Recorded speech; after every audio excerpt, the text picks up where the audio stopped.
Swayam Prabha. Digital India. Educated India.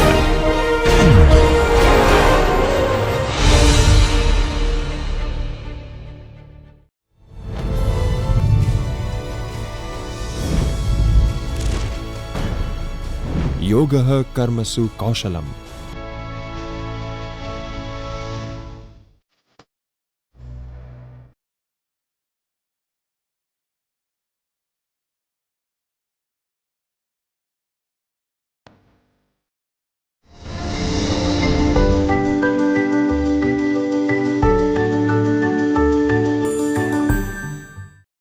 Hello students, I, Dr. Dhaval Nakum from Gujarat University welcomes you all to the second part of accounting concepts, conventions and principles and accounting standards.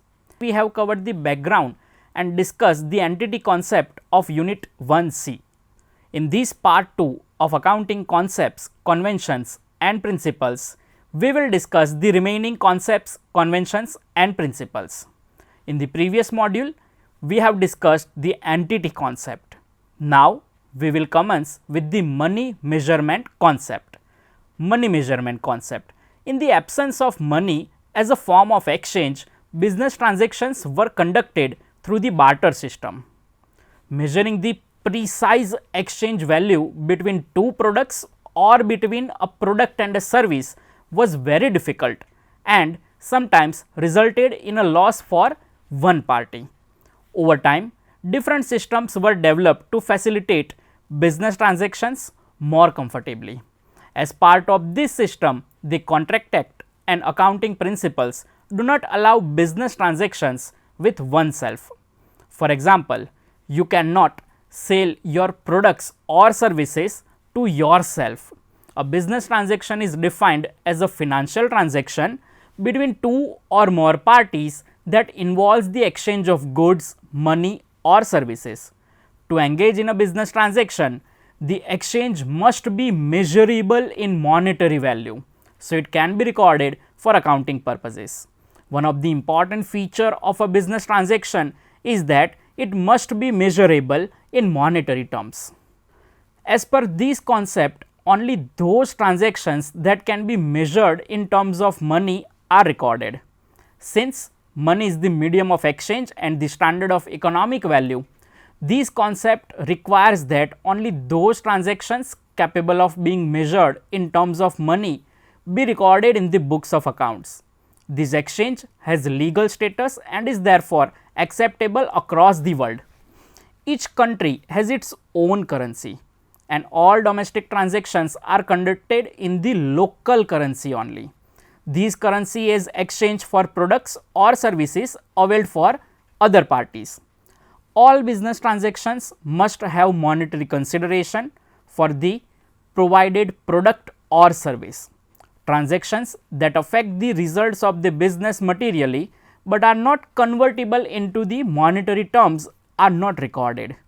Transactions and events that cannot be expressed in terms of money are not recorded in the business books. For example, employees of the organization are undoubtedly the asset of the organization, but their measurement in monetary terms is not possible and therefore not included in the books of accounts of the organization. There is no universally accepted formula to consider employees as an asset of the company. While employees are considered assets, no system has been developed to record this in monetary terms. This is a limitation of accounting.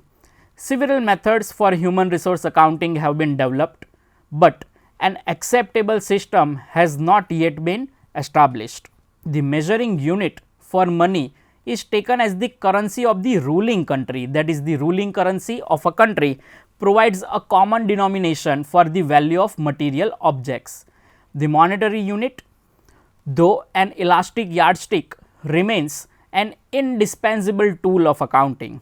The monetary measurement and recording of domestic transactions in domestic currency are very easy, but the exchange procedure for products or services against money is known to both the parties. Another issue is about international transactions. Every country has its own currency and the value of these currencies are not identical due to the economic and other reasons. Furthermore, it is important to note that the accounting treatment must be given in a uniform monetary unit. Measuring transactions must be recorded in the same currency. For transactions done in a currency other than the local currency, that is the domestic currency, the foreign currency must be translated with the help of the prevailing exchange rate between the two countries. In brief, all transactions that are measurable in monetary terms shall be recorded in the books of accounts. Let us understand this concept with some other illustrations. Accounting effects and its presentation in annual financial statements. Illustration number 1, X Company Limited sales goods worth rupees 75 lakhs in local market and also sells goods worth rupees 2 lakh US dollar in United States. Exchange rate $1 equals to 85 rupees. What are his total sales? The second is, one machine was purchased for rupees 20 lakh in the beginning of 2021 and in the beginning of 2024 its market value is of rupees 16 lakh. Company charges depreciation 10% under straight line method. During accounting year there was strike for 1 month. And then next transaction is Mr. Ram, managing director, who is playing vital role for developing market strategy. He had joined company 3 years back, but after his joining there was 10% growth in sales. In 2024 all of a sudden he resigned from the job and left the company. Now we will see the accounting effects. First transaction, sale in local market and foreign market. Foreign transactions shall be translated into Indian currency, then it can be recorded. Total sales equals to rupees 75 lakhs, that is from the local market, plus rupees 170 lakh, that is from the foreign market. 2 lakh multiplied by 85 rupees of exchange rate equals to total of 170 lakh.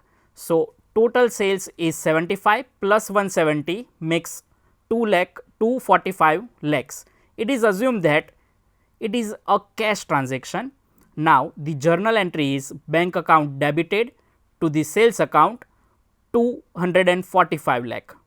Second transaction is machine value was rupees 20 lakhs less depreciation of 3 years at rate of 10%, that is 2 lakh of each year for the 3 years makes it total 6 lakh.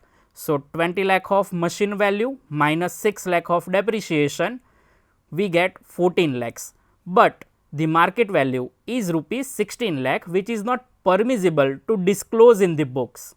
The book value of rupees 14 lakh shall have a place in the books, and here the stable value of money is adopted. The third transaction is, during the strike the business will have a loss for that particular period of time. However, a strike does not create the status of any business transaction.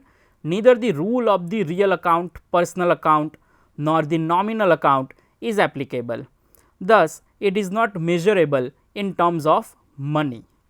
Fourth and last transaction, the departure of efficient management is also a significant loss, but accounting does not permit such kind of losses.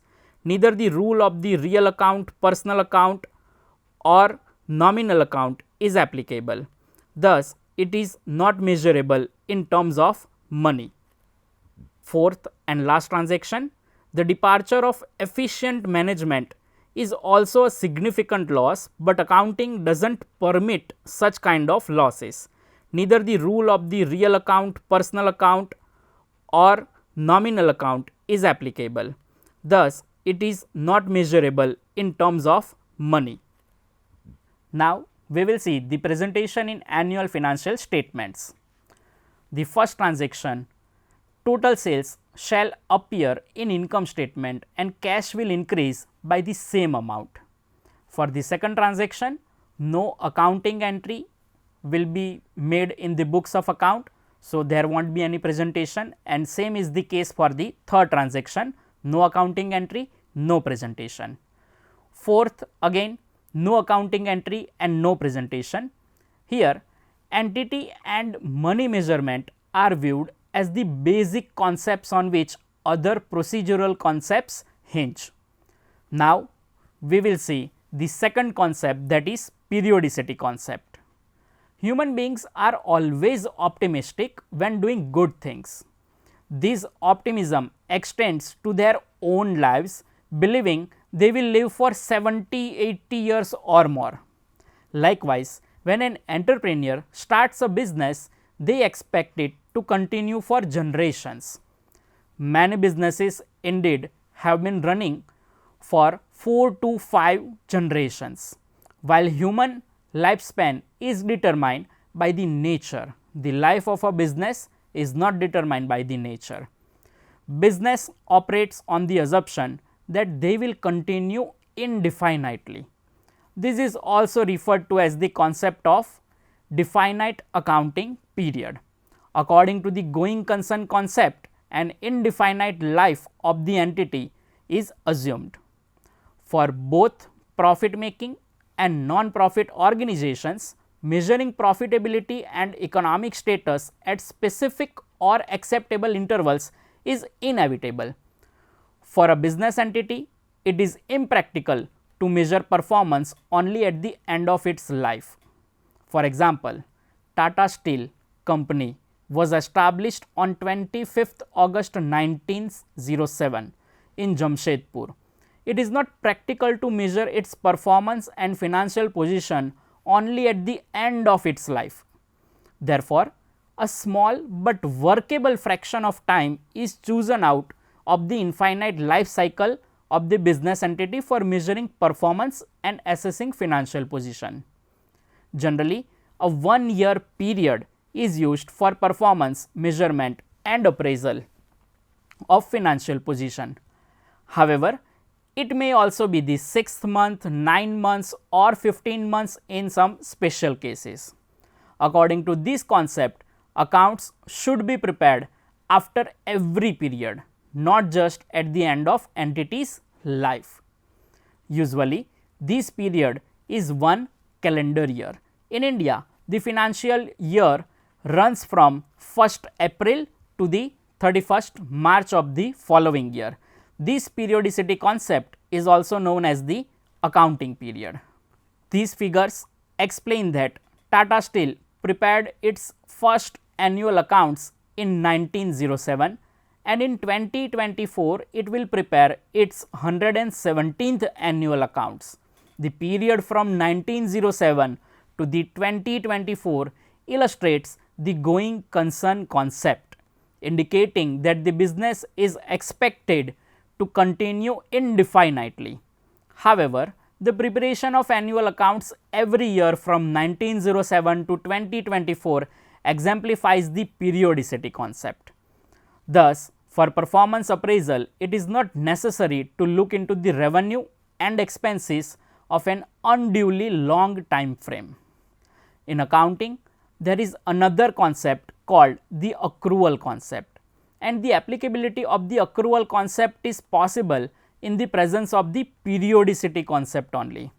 This concept makes the accounting system workable and the term accrual makes it meaningful. If one thinks of an indefinite time frame, nothing will accrue. There cannot be unpaid expenses and non-receipt of revenue because there is no prescribed time period if the periodicity concept is not used. Accrued expense or accrued income exist only with reference to a finite time frame, which is called the accounting period.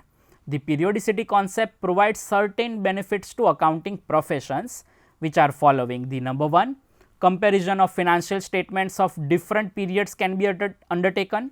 Number 2, unchanging and consistent accounting treatment for ascertaining the profit and assets of the business. Number 3, due to application of matching periodic revenues with the expenses provides correct result of the business operations. Now, accounting effects and its preparation in financial statements we will cover with the help of the illustration. Number 1, on 1st January 2024, goods of rupees 5 lakh sold on credit of 15 days to Paresh, and due to weak financial condition of Paresh, 95% amount is collected and his account is closed on 25th January 2024. Number 2, on 1st February 2024, advertisement expense of rupees 21,000 paid for the period of 3 months. Accounts closing date is 31st March 2024. Now we will see the accounting effects of these transactions. The first transaction took place on 1st January 2024. On 1st January 2024, goods of rupees 5 lakh sold on credit to Paresh. Here, Paresh accounts gets debited and sales account gets credited with the amount of rupees 5 lakh. On 25th January 2024, Paresh paid 95% amount. So, bank account gets debited by the amount of 4,75,000. Bad debt account gets debited by the amount of 25,000 to Paresh account for rupees 5 lakh. On 1st February 2024, advertisement expense of rupees 21,000 paid for the period of 3 months. Here, advertisement expense account gets debited by the amount of 14,000. Prepaid advertisement expense account gets debited by the amount of 7,000 to bank account by the amount of 21,000. On 31st March 2024, closing of bad debt and advertisement expense account and transferred to the P&L account. P&L account gets debited by the total amount of bad debt and advertisement expense of 25 and 14,000, so total of 39,000, and bad debt and advertisement expense account gets credited by the 25,000 and 14,000 respectively. Now we will cover the presentation in annual financial statements. Number 1, due to the periodicity concept, bad debt accounts is closed and transferred to the profit and loss account to determine profit or loss of accounting period of 2023-24, because it is a loss of the respective year 2023-24. Second is, due to the periodicity concept, advertisement expense account out of rupees total 21,000, only 14,000 are transferred to the P&L account, because it is expense of 2023-24 and remaining 7,000 is expense of the period of 2024-25. This periodicity concept provides consistency, uniformity and maintains quality of accounts comparability. Now, we will cover the third concept, that is accrual concept. Financial accounting provides two bases for preparation of account. Number 1, cash base, and number 2, accrual base. Under the accrual concept, the effect of transaction and other events are recognized on a mercantile basis, meaning they are recorded in the books of accounts when the transactions occur within the respective period of the respective year.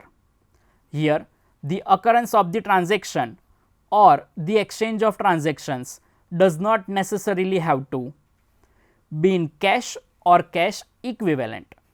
Under accrual accounting, the payment or receipt in cash is not a hurdle to record the transaction in the books.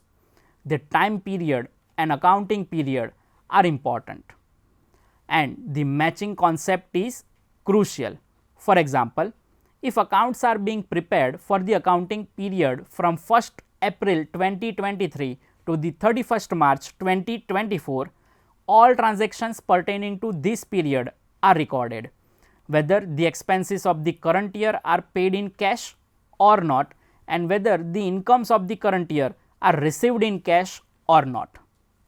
Financial statements prepared under accrual basis, any payment or receipt of previous year means outstanding expenses and outstanding incomes of previous year cannot be part of the profit determination of the current year. In same manner, any payment or receipt of next year means prepaid expenses and incomes received in advance of next year cannot be part of the profit determination of current year. To understand the accrual assumption, knowledge of revenues, incomes and expenses is required. Revenue includes cash sales, credit sales of goods and other incomes generated by the business in the ordinary course of business. Expenses consist of cash or credit purchases of goods and other regular expenses. Accrual base is pertaining to preparation of final accounts. It means for P&L account, income statement and balance sheet, only transactions of current year are considered whether expenses are paid or not and whether incomes are received or not. Kindly note that in cash book all kinds of cash receipts and payments, whether of previous year or next year or current year or revenue in nature or capital in nature are recorded. Accounting effects and its presentation in annual financial statements. We will cover with the help of few illustrations. Number 1, during the year 2024, sales collection in cash was of rupees 25 lakh. Sales collection of current year 2024 is outstanding rupees 1,50,000 will be received in the next year. Firm has received rupees 2 lakh of sales of 2023. Determine total sales amount of 2024. Second transaction is salary of rupees 2,75,000 paid in cash during the year 2024. This includes salary paid rupees 15,000 of previous year which was outstanding and advance salary of 22,000 rupees of next year, that is 2025. Salary outstanding of current year 2024 is of 18,000. Determine amount of salary to be debited to the P&L account of current year. Third transaction is a firm is working as commission agent of grain. His regular income is of commission only. He received commission in cash of rupees 15 lakh during 2024. His outstanding commission of current year 2024 is of rupees 1,62,000. He has received outstanding commission of previous year, that is 2023, for the amount of rupees 58,000 and received commission in advance of 2025 for the amount of rupees 48,000. Determine his commission income of 2024. Now, we will see the accounting effects. The first transaction is sales of current year 2024. Here the sales collection in cash rupees 25 lakh less cash received of previous year rupees 2 lakh. So, we have deducted plus collection outstanding of the current year rupees 1,50,000 which is outstanding of the current year and it has to be added. So, our net sales of current year 2024 is 24,50,000. Now, we will see the presentation in annual financial statements. Sales collection in cash 25 lakh and its presentation will be in the cash book on the receipt side less cash received of previous year 2 lakh, no effect as it is of the previous year, plus collection outstanding of current year 1,50,000, it is receivable of current year, asset side of the balance sheet. Total sales of current year 2024 is 24,50,000 as an income in income statement. Now, we will see the second transaction, that is salary of current year 2024. The accounting treatment is salary paid in cash 2,75,000 less paid of previous year 2023 15,000 less paid of next year 2025 22,000 and lastly add outstanding of current year 18,000. So, total salary of 2024 that is paid plus outstanding is 2,56,000 and this amount of salary is debited to the P&L account. Now, we will see the presentation in annual financial statements. Salary paid in cash 2,75,000. It is presented in the cash book on the payment side, less paid of previous year 2023 15,000 amount. No effect will be passed as it is of the previous year, less paid of next year 2024 amount of 22,000, again no effect as is of next year. Add outstanding of current year 18,000, it is payable of current year. So, liability side of the balance sheet it will be shown. So, total salary of current year 2024 is 2,56,000. It will be presented as expense in income statement. Now, third is commission of current year 2024. Commission received in cash rupees 15 lakh less paid of previous year 2023 58,000 less paid of next year 2025 48,000. Add outstanding of current year 1,62,000. Total commission of 2024 received plus outstanding is 15,56,000. This is amount which is going to be credited to the P&L account. Now, we will see the presentation in annual financial statements. Commission received in cash 2,75,000 in cash book at the receipt side, less received of previous year 2023 58,000 amount, no effect as it is of the previous year, less received of next year 2025 48,000, no effect, it is of the next year. And lastly, add the outstanding of the current year 1,62,000, it is receivable of current year, liability side of the balance sheet. The total commission of current year 2024 15,56,000 as an income in the income statement. In brief, accrual concept can be presented with the help of the following image. We can see that outstanding income of previous year received in current year and outstanding expense of previous year paid in current year has no relation with the next year, but has relation with the transactions of the current year. And on the other hand, any income of next year received in current year or any expenses of next year paid in current year has no relation with the previous year, but has relation with the current year. Now, the fourth concept of today's session is matching concept. Financial accounting has set of rules and classification of transactions. Transactions are classified into two categories, capital and revenue. Further, it has two types of transactions, incomes and expenses. So, all capital income should use for capital expenses and revenue income should be set off against the revenue expenses. The difference of revenue incomes and revenue expenses of current year gives profit on or loss incurred on accrual basis. Thus, for profit or loss determination, matching of revenue incomes and expenses is unavoidable. Prior to this concept, we have studied other two concepts, periodicity and accrual. In this matching concept, all expenses matched with the revenue of that period only and should only be taken into consideration with application of accrual base.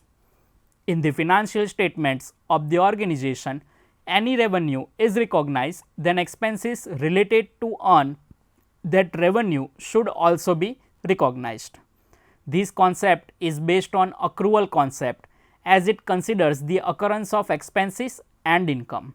According to accrual concept, actual cash inflow and outflow is not important, but recognition of transaction of respective accounting period is important. This leads to adjustment of certain items like prepaid and outstanding expenses, unearned or accrual incomes. There are two types of transactions. Number one, directly related to the revenue, and number two, expenses of respective accounting period. For example, direct material and direct expenses are directly related to the production and sales.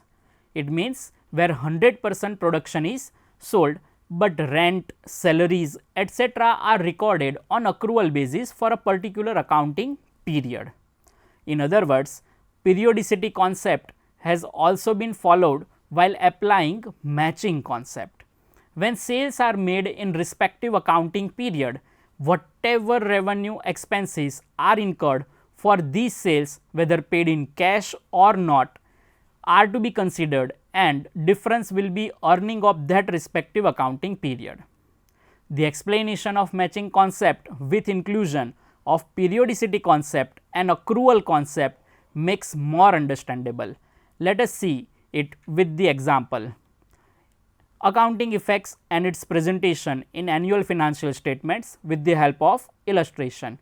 The firm Atul and Brothers has started cloth business and introduced capital of rupees 5 lakh. He purchased 10,000 meters cloth at rupees 100 per meter and sold 8,000 meters at rupees 150 per meter during the accounting period of 12 months, that is from the 1st April 2023 to the 31st March 2024. He paid shop rent at rate of rupees 3,000 per month for 11 months and paid rupees 8 lakh to the suppliers of cloth and received rupees 10 lakh from the customer.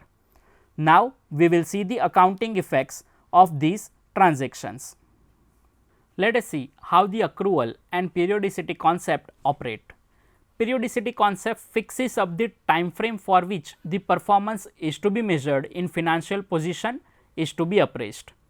Here it is April 2023 to the March 2024. So, revenues and expenses are to be measured for the year 2023-24 and assets and liabilities are to be ascertained as on 31st March 2024. In this question, according to the periodicity concept, accounting period is 12 months from 1st April 2023 to 31st March 2024. Let us see how accrual concept works. Number 1, accrual concept operates to measure revenue of rupees 12 lakh, which is arising out of sales of 8,000 meters at rate of rupees 150, which accrued during the year 2023-24, and cash is received rupees 10 lakh. So, we can say remaining rupees 2 lakh is receivable of current year and would appear in the balance sheet. In income statement, sales will be recorded for the amount of rupees 12 lakh.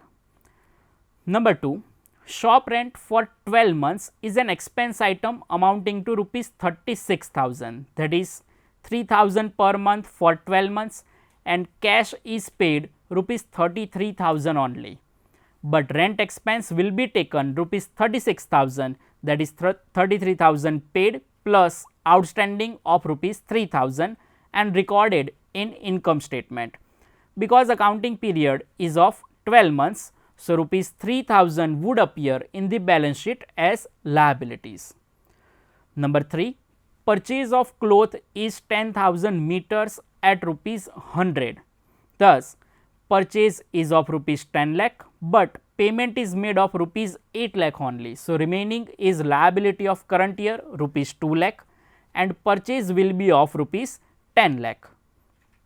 The fourth is purchase is of 10,000 meters and sold 8,000 meters. Thus, firm will be having closing stock of 2,000 meters and shall be valued at cost price rupees 100 per meter. So, amount of rupees 2 lakh will be the closing stock and would appear in the balance sheet. Now, we will see the presentation in annual financial statement. New business is commenced and we have full information for preparation of income statement and balance sheet. Let us prepare both. Number 1, income statement. Here, revenue of 8,000 meters multiplied by rupees 150 per meter. So, amount of rupees 12 lakh is recognized as revenue in income statement, less consumption of purchase, that is purchase 10,000 meters at rupees 100, 10 lakh rupees, and sold 8,000 meters at cost price at rupees 100. So, we have closing stock of 2,000 meters at rupees 100 makes it 2 lakh. So, purchase of 10 lakh minus closing stock of 2 lakh. So, total net consumption of purchase is rupees 8 lakhs, less rent 33,000 already paid plus outstanding amount of rupees 3,000 makes it total 36,000. So, profit of current year is 12 lakh minus 8 lakh minus 36,000. So, 3 lakh 64,000. Now, B part is balance sheet. Application of funds. Closing stock we have rupees 2 lakh, trade receivables rupees 2 lakh, cash rupees 5 lakh of capital plus collection from the debtors of 10 lakh less paid for the purchase for the amount of rupees 8 lakh and rent paid 33,000.